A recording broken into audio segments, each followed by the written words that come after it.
दोस्तों तव्हांखे ॿुधाईंदासीं मोहब्बतनि जो माॻ ड्रामे जे बारे में काफ़ी सारियूं ॻाल्हियूं। दोस्तों मोहब्बतनि जो माॻ हिन सूमर ते रिलीज़ थी रहियो आहे। सूमर जी राति यानी सूमर खां स्टार्ट थींदो राति जो 8 वॻे 19 तारीख़ ते। दोस्तों सूमर खां पोइ हीउ ड्रामो लगातार हलंदो रहंदो सिंध टीवी ते। ही सोप सीरियल ऐं सिंध टीवी जो प्रोडक्शन आहे।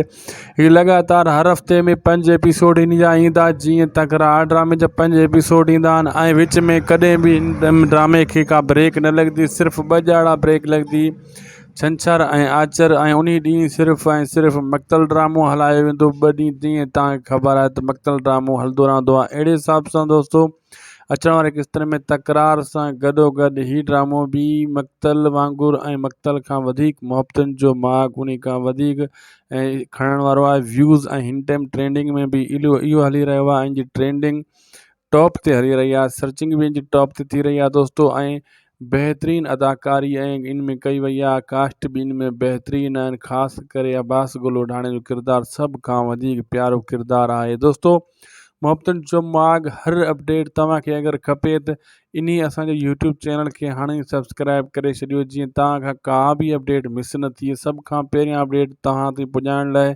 असां हाज़िर आहियूं। लेकिन तव्हांखे सिर्फ़ु इहो ई कमु करिणो पवंदो, बेल आइकन खे आल ते ज़रूरु करे छॾिजो सब्सक्राइब करे, पोइ वरी आल ते कंदव त हर अपडेट सभ खां पहिरियां तव्हां वटि पुॼंदी रहंदी। दोस्तों असांखे ॾींदा इजाज़त, ख़ुदा हाफ़िज़।